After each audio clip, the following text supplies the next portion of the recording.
Welcome to the World Away. Travel tales to inspire your wanderlust. Hi there, welcome to our winter series. This week we're taking you on some of our own recent travel adventures from the postcard-worthy South Island of New Zealand to the wilds of South Africa. First up, Belle talks about what it's like to self-drive through Kruger National Park and stay in Sabi Sabi Game Reserve with expert travel planner Travel Africa Your Way. And she e-bikes to the Cape of Good Hope, south of Cape Town, thanks to new tour company Cape Point Bike Tours. This week, I am taking you to South Africa, where I returned from recently. It has been a few years since I've been to the south of the continent. I've been focusing on the north. So, come with me. Let's go. So what made you want to go to this part of South Africa? Well, look, I'm actually inspired by a couple of our guests. Jacques Smit, who is from Sabi Sabi Game Reserve, was on episode 53 talking about wildlife conservation. And I've met him a few times and we've spoken, and whenever he throws up his gorgeous wildlife photos, I'm like, oh my goodness, I need to be there right now. And the other one was the Australian thriller author Tony Park, who, as I said, is Australian. He lives on the edge of the Kruger National Park. And he said something when we were organising our interview, which was episode 93, I think. So go back and take a listen. But he said to me something that really stuck in my mind. He said, why don't Australians do self-drive safaris? All the Europeans are doing them. You never see any Australians. Are we just not adventurous enough? And I had to say, that's like throwing a red rag to a bull. I was like, right, challenge accepted. So I decided... He obviously doesn't know you very well, Belle. Or he knows you too well, and he knew you would take that challenge. But my God, it work either way. I tell you, I saw red. I was like, that's it. I've got to go check this out. Got to go and check out self-drive safaris. So let's start with at the very beginning about how you got there. Yes, getting to South Africa from Australia, you've got two airlines running there, Qantas and South African Airlines, which tends to be quite a bit cheaper than Qantas. So, and the reasons for that, South African has had dramas with corruption and stuff, and has had a few government bailouts. So it does run a much older fleet, and that that help keeps that price down as well. But I've got to say, what it lacks in aircraft, it actually makes up with its staff, who are just delightful. I was actually snorting with laughter while I was there. So I did get a bit of a unicorn. I did actually get to fly business over, and I have to say, if you were doing it, the food is fantastic, the champagne is gorgeous, and it's a really lovely service. So it flies Perth to Johannesburg. There are no direct flights going from Australia into Cape Town, which is South Africa's premier city. And constantly on the best cities in the world list. So you will have to make a couple of jumps to get there. So I know you stayed somewhere pretty special, so tell us a little bit about that. Well, I did actually. So Sabi Sabi, which was that game reserve up in the Greater Kruger, has it's basically, whenever I was speaking to South Africans saying I'm going to Sabi Sabi, everyone was like, ooh. So they have actually opened now. I know, it was really funny. It was, I know it's fantastic, and I knew what its cache was here in Australia. I didn't realize just how admired it is and the work that it's doing in South Africa until I was running it past people. So they have actually opened a new boutique hotel in Cape Town, which is fantastic, because what it means is you can go to Cape Town, have your experience there, have that and then you have that seamless move from Cape Town up into the game reserve. It is a gorgeous little hotel, and only 15 rooms. It has these whitewashed Cape Dutch gables and green lawns, stripy umbrellas where they set up a little G&T bar. You would love it, Kirsty. They set up a little G&T bar on the lawn each day at about 11:30, trying to keep yourself nice. And people just sitting around the pool drinking G&Ts and dipping out for a couple of hours to go up to Table Mountain or something like that, and then coming back in. It was an absolutely beautiful hotel, and if you've got the chance, I would definitely look at the Claremont Boutique Hotel. Bit early for me, but look, after 5, I'll have a G&T. Right, so any other hot tips for Cape Town? Yeah, absolutely. Cape Town has just gone from bigger and bigger. It's constantly on those best cities well, it actually makes the world's best cities all the time. It looks gorgeous. It's right on the ocean. It's got a beautiful seafront, great food and wine scene. Um, all of the biggies that you do there, like the V&A waterfront, which is which is the harbour that the main part of the city sits on. Table Mountain, of course, is great. The Constantia winelands.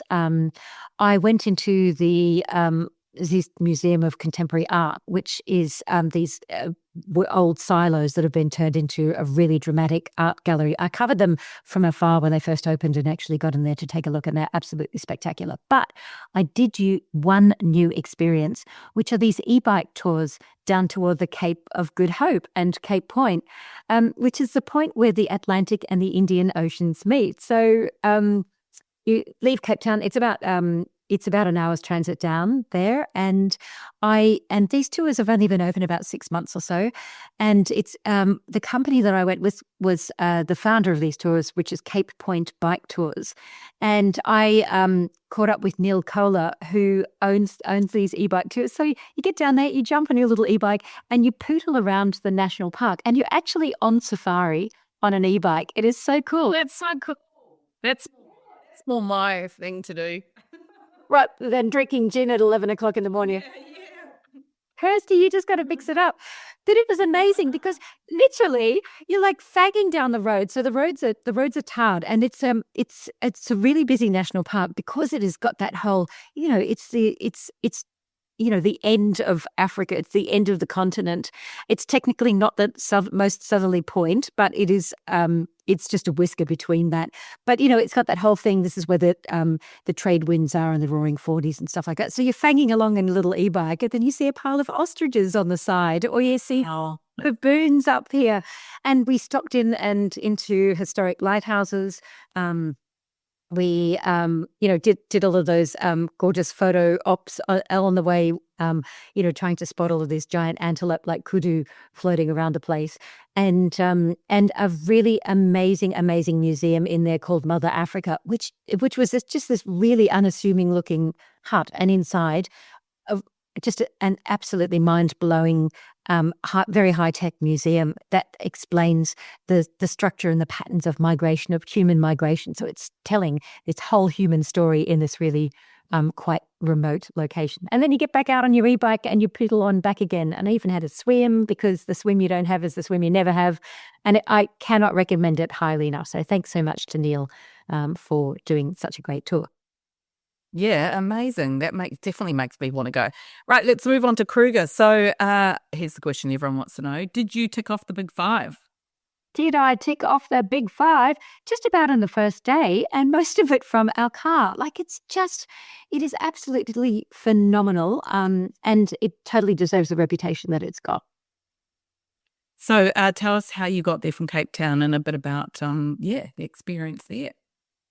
Yeah, so getting up from Cape Town, there are direct flights from Cape Town up into. There's a number of airports that surround the Kruger National Park and the Greater Kruger. So I flew into Hoedspruit. I know I always mispronounce it, and every time I think South Africans say it differently as well. So every time I got corrected on that one, and that will put you sort of into the center of the park. If you imagine the park, the Kruger National Park is like a large oval that sort of runs north to south. So this will put you in about the center of the point. The southern side of the southern part tends to be the busier end of the Kruger National Park, and it has a greater concentration of big 5 spotting there. So we flew into Hoedspruit and then out of Skukuza, which is the only airport that's actually inside the national park. Can I just tell you, like, Skukuza, gorgeous little, and these are really beautiful little airports. So they've got the rondavilles, which are these circular huts with thatched roofs. Like, they're really gorgeous airports. We were flying out of Skukuza. We'd had this whole week of gorgeous game reserves. So I'm skipping to the end here. As we're sitting there, people having coffee and waiting in the open air departure lounge, we hear somebody start squeaking. cameras pulled out everywhere. And this woman had been sitting on, a tall cafe stool, drinking a coffee. And underneath at her ankles, there was a boomslang, which is South Africa's most venomous snake, wolfing down a frog at her ankles. And everyone Tell me about this. This is unbelievable. I cannot believe this. I know, and it was just insane. And a guy that I had been sort of traveling with for a couple of days in Sabi Sabi, he was like, everyone was crowding around to get photos, and he was like, actually, that is the most venomous snake, very shy, possibly will not bite you, but I think you might want to stand back a little bit. And he was in shock, like to see a South African that was actually go, holy crap, there's a boomslang. And finally, it was just a cute little snake. It wriggled off into the ornamental pond. And I don't know about cute and venomous snake in the same sentence, but yes. He was beautiful. He was only about, I don't know, half a meter long, 50 centimeters or so, bright green. I am not a snake fancier, but I thought he was just gorgeous. He looked like a little green ribbon as he toddled off. Like he was tiny and really skinny, except for a frog-shaped bulge in his stomach. So yeah, he was just brilliant. So that was my experience just getting it, just at the airports. It was phenomenal. And when you pull into the airports, you just see all of these safari trucks and people pile out of the aircraft and jump onto these safari trucks. It's an absolute scene going on there, and it was just brilliant. So so the way I'm gonna give you my itinerary just to give you an idea of how you could construct this, because I did do the self-drive component, and then I balanced it with the luxury safari experience, which was with Sabi Game Reserve. Yeah. So our itinerary looked like this. The first night, we stayed at a mid-range lodge in a reserve beside the Kruger National Park, and that was called Manuletti. And then we had a couple of nights self-driving in the park itself, staying in the rest cabs. And then we had 3 nights at Sabi Sabi at the end of it. So when you were driving around yourself, around Kruger National Park, where did you stay? So we stayed. So let me just give you let me backtrack for a second, because there's a difference between the Kruger National Park and the Greater Kruger. So the Kruger National Park is the government-run national park, and then the Greater Kruger adds on these private game reserves that are around the park, and they run mostly fenceless into the Kruger. So you've got the same animals sweeping through these different reserves. And what it does is it gives you those, so that's where you'll have those private experiences. And they come in different levels of exclusivity as well. And Sabi Sabi, which is in the Sabi Sands Game Reserve, is definitely the premier area. But then on the first night, I stayed in Manuletti Game Reserve, which interestingly was never developed because it was one of the few, it was the only reserve that didn't have apartheid rules, so all South Africans could go there. So as a result of it, it was less developed. So when you're driving, you're just driving in these, you're driving on bush tracks and stuff to get into your accommodation. And there in Manuletti, we stayed at a gorgeous little camp called Kokomoya, and it has a small collection of safari tents, permanent tents that are set up, and it's an unfenced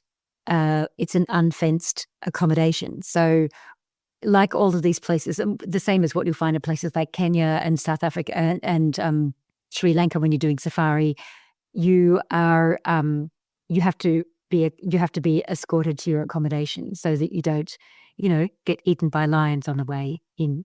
Jamboree. Oh yeah, that's slightly important. Yeah, exactly. So this was sort of one of those mid-range ones. So it's about $400-500 a night. And for that, they tend to be they're all accommodation. That includes your accommodation, all your meals, your game drives. And then, so you fall into that pattern of safari, which is you get up before dawn, you have a cup of tea, you go out on your game drive, you have coffee or something when you're out on the drive, come back, have breakfast, loll around you might go back to bed and have a little nap until lunchtime, get up at lunchtime, eat, swim at the pool, and then you go back out on safari at about 4:00 in the afternoon, come back for dinner, and then get walked to your tent. So that's the flow of the day when you're on safari.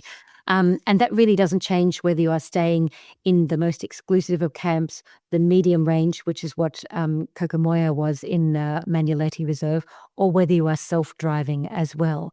So from Manuleti, then we spent a couple of days self-driving inside Greater Kruger, inside the Kruger National Park as well.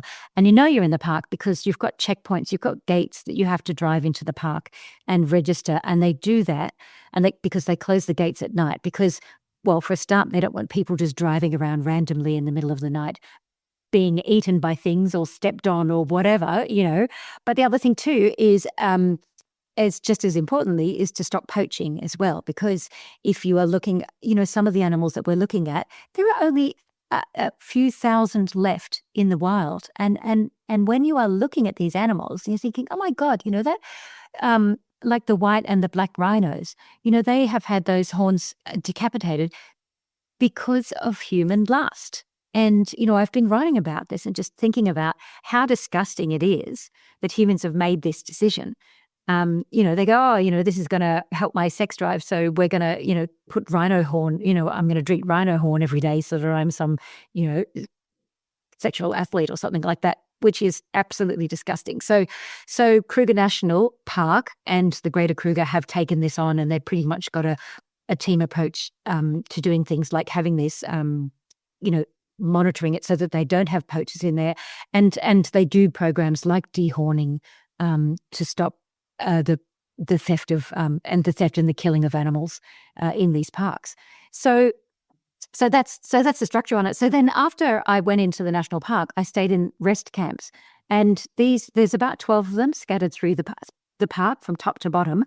And what they are is, again, government owned, and you'll have these series of little rondavels, which are the African huts, thatch roofs. You've got your barbecue out the front. They're self-catering, but then you've also got you'll have a cafe, petrol stations, and stuff like that in almost like a little village. And they do actually fence them, just because, especially down the rest camps at the bottom, they get quite large, and you just can't have that many people running around unfettered as well. So they cost about $100 a night.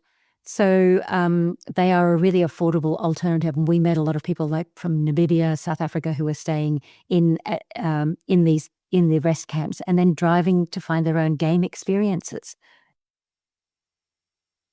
All right, last couple of questions. So when you went in March, is that a good time to go? And also, what are some tips some other tips as well as the weather of what to do when you're there and traveling on a budget?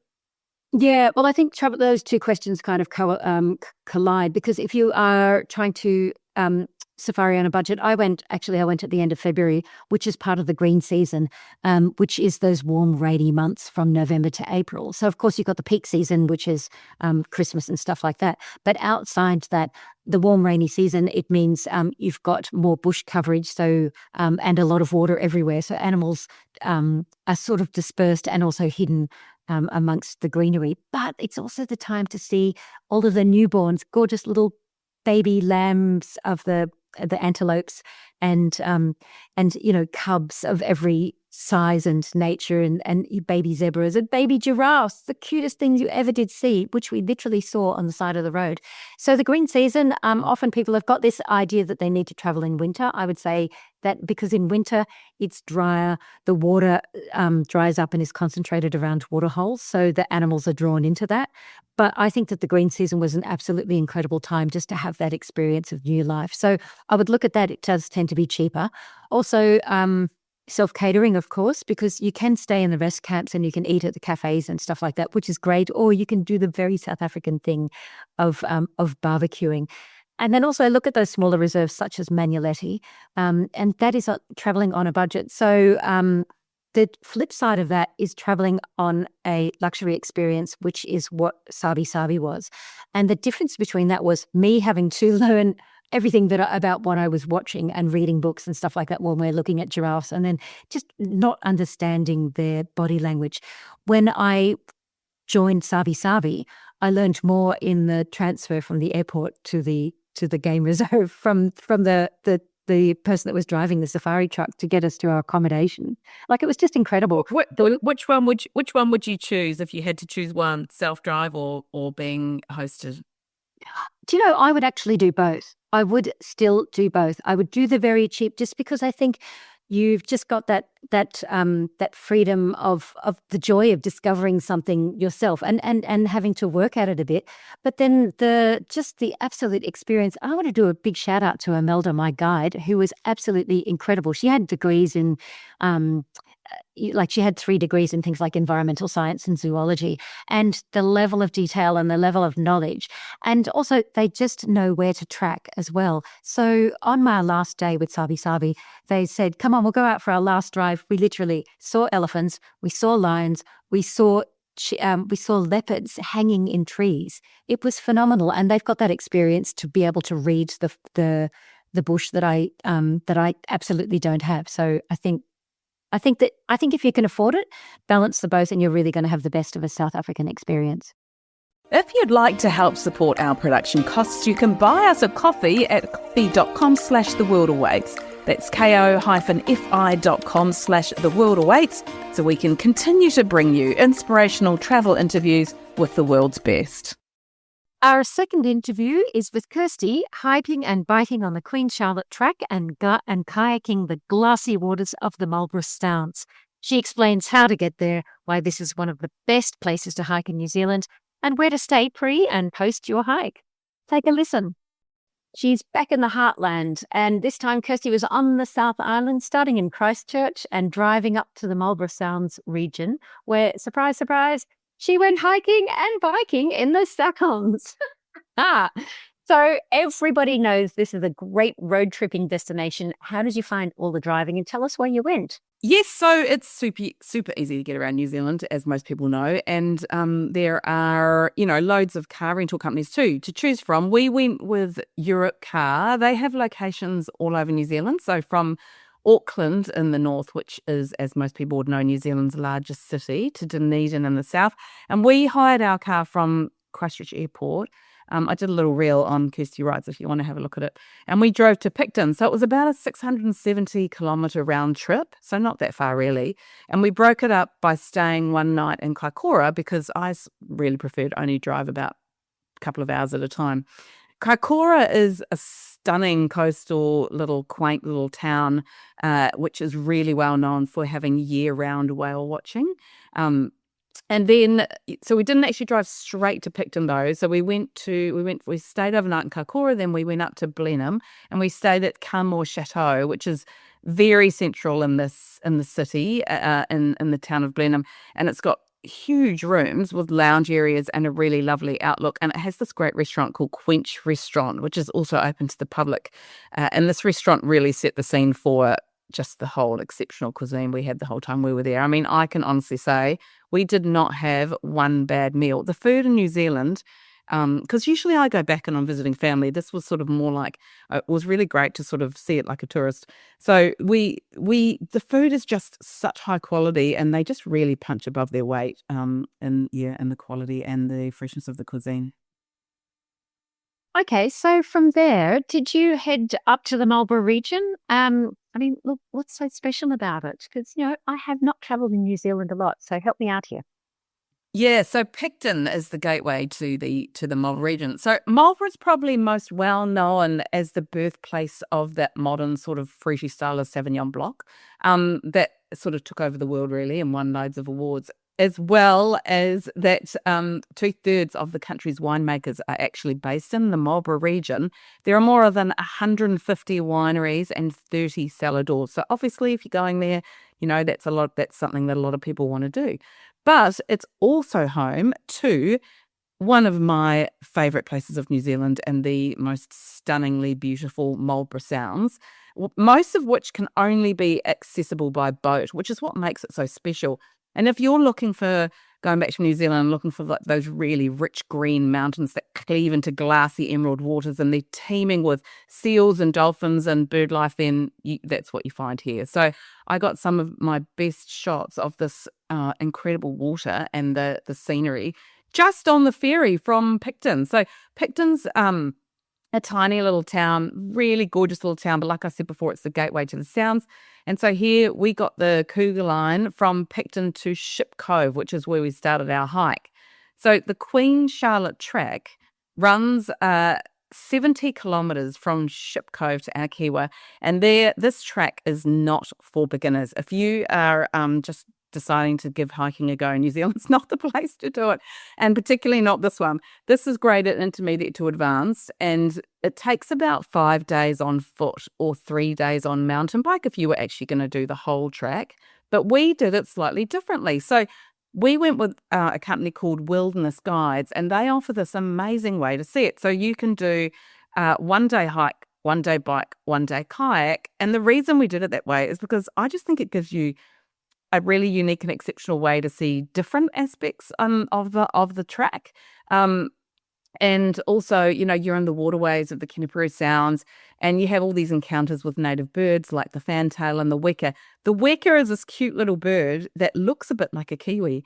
It's like the size of a really big chicken, and it just sort of wanders around. And when you're stopping to eat, it pops out and sort of wanders around to see you, because obviously people are giving it food. So we did. So the 3 day hike that we did, we had the night in Blenheim, and then we drove about 30 minutes to Picton, where we met with Martin Carr, who's the manager at Wilderness Guides, and he gave us a really full-on briefing.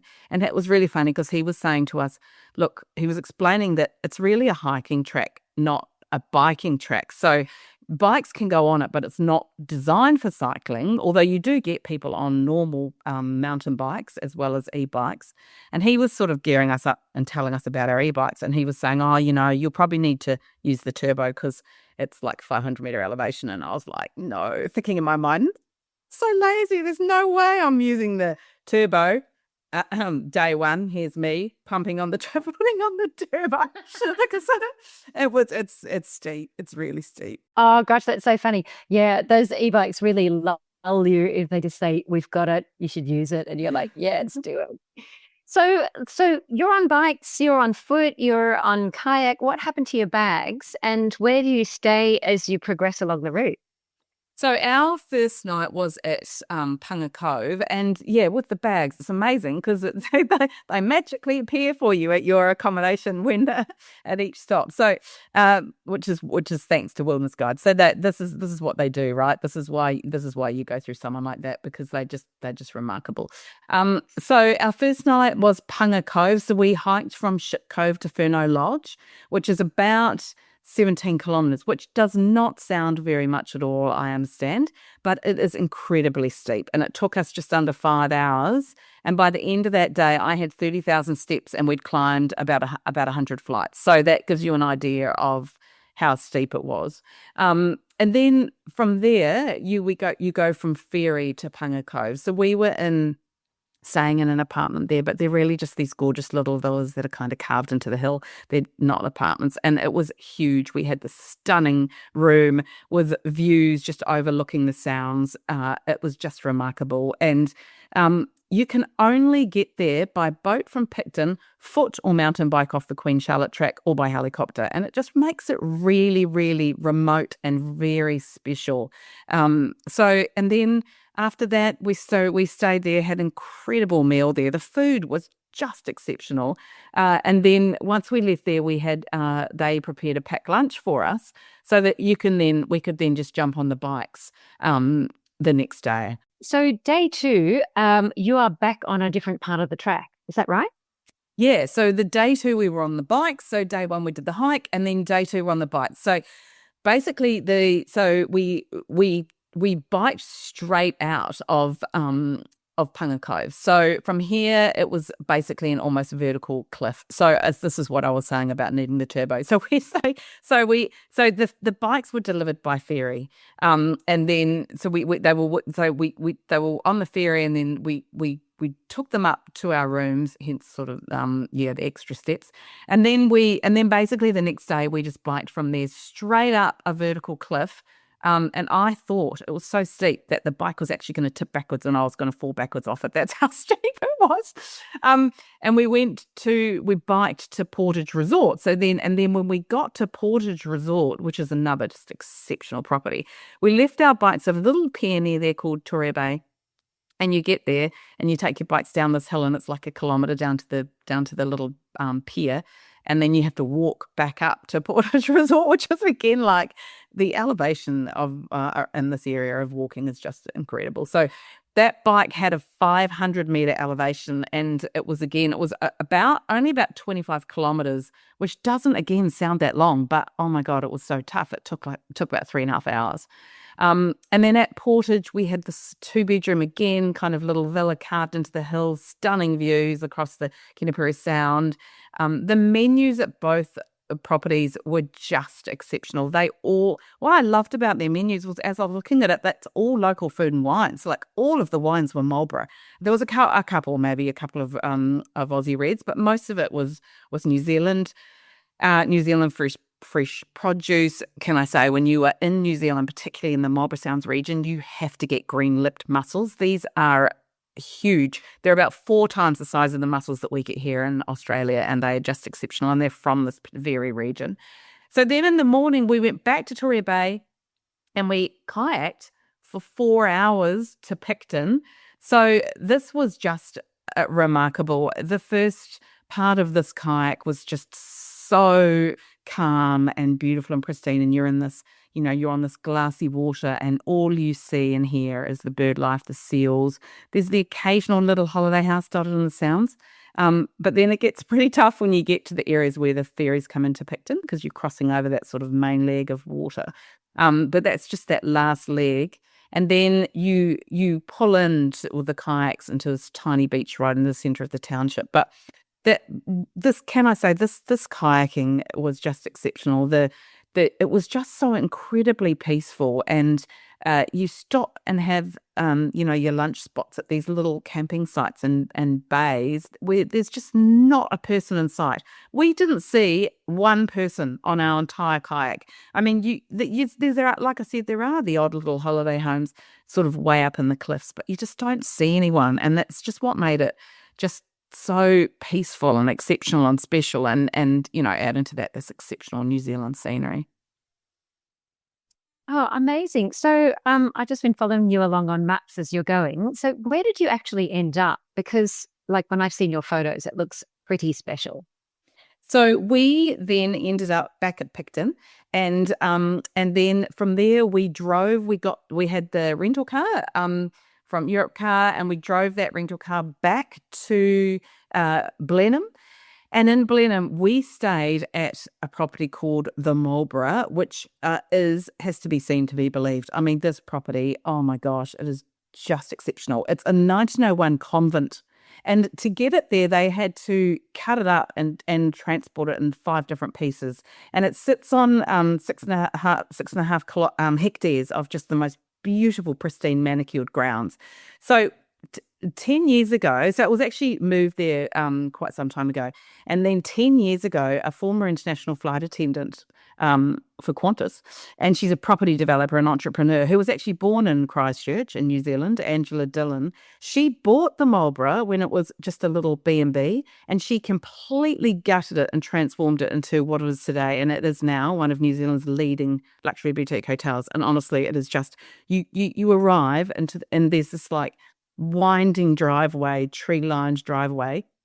It is just the most exceptional grounds. And then this home appears, and people think, oh, a little convent. It is magnificent. It is just an exceptional property. It's just like this grand dame perched, with the most beautiful grounds you can ever picture. And it's just a stunningly beautiful property. And when you dine there, the restaurant's called Harvest. And Angela said it's quite funny because a lot of the locals come there because the Harvest is a restaurant that's a hatted restaurant, which is really rare for a property so remote. And well, it's near Blenheim actually, but so in New Zealand terms, it's not that remote. But to get there to this harvest, a lot of people come to this harvest restaurant because it's a stunningly beautiful hatted restaurant. And she said, surprisingly, a lot of people say, "Oh, I didn't know there was accommodation attached to harvest." And I'm thinking, "Oh my gosh," because the Marlborough is just the most incredible property. How could you not know that it was property first, restaurant second? But so such a gorgeous place to stay at the end of a hike or the beginning. A great way to spend your time. They have this little schoolhouse on there, and they do cocktails and canapes in there. So when you go there, it's all about this food and wine. And on site, they have these little mini trails. So you can wander around like these little trails, and they have one that has native New Zealand bush, so you can go through and have a look, and you can wander through their gardens, which is where they source all of the food a lot of the food for the restaurant. So it's just really one of the most beautiful places. I've got to say, those nuns know how to look after themselves. I mean, the photos are just absolutely astonishing. What a gorgeous looking property. Love the little the schoolhouse down the back. Absolutely beautiful. Like, yeah, as a convent educated girl, I don't think our convent looked like that. That is absolutely divine. Go and take a look, guys. It looks incredible. Speaking of views and scenery, how did the scenery differ to other places on the South Island? I just think South Island and snowy mountains. Yes, and everyone talks about Fiordland, the fjords, and also Queenstown exactly for that reason. What you say about like the snowy mountains and and look, that they are beautiful areas, absolutely beautiful. But the best way and the only really way I can describe the Marlborough Sounds is that it's just magical and far less touristy. So not many people live here. It's very hard to get to, which makes it just so peaceful. And we stopped to chat to one local on the day one of the hike. And so near Furno Lodge, I stopped and had a chat to him, and he was saying that his father had owned the land back when there was literally nothing there, and they used to sleep in old army tents and go there once a year from Christchurch, and now it's sort of dotted with some little houses, but he said still to this day there's really not many people that live there. Like he's only one of a handful of people that actually live there. He was doing some work on his house, so I stopped him and said, "Do you live here? We just want to have a little chat." So that's really what it comes down to. It's just so peaceful and serene and stunningly beautiful from that sort of glassy aqua water. It's the colours, the greener than green hills and just the mountains as far as the eye can see, and just the colours are just are really remarkable and what make this part just so incredibly magical. And if you want to see some of those gorgeous sceneries that Kirsty's been talking about, jump onto her Instagram at Kirsty Wright and keep an eye out for her story in Australian Geographic Adventure. And if you would like to try the hike, bike, kayak option, you can visit wildernessguidesnz.com and we'll put a link in the show notes. Next week, we're taking you to the skies with Toby Venus of Point Hacks podcast to demystify frequent flyer points. And you'll also hear the heartfelt story of the first Tongan woman to become an airline pilot. And if you're enjoying our podcast, please follow us on socials. We're on Instagram and Facebook at The World Awaits Podcast. And please leave us a rating and review to help us in the rankings. On Apple Podcasts, click on our profile, scroll to the bottom to leave a star rating. And if you're on Spotify, go to our main page and click the 3 dots under our photo. Thanks for joining us on The World Awaits Winter Series. See you next time.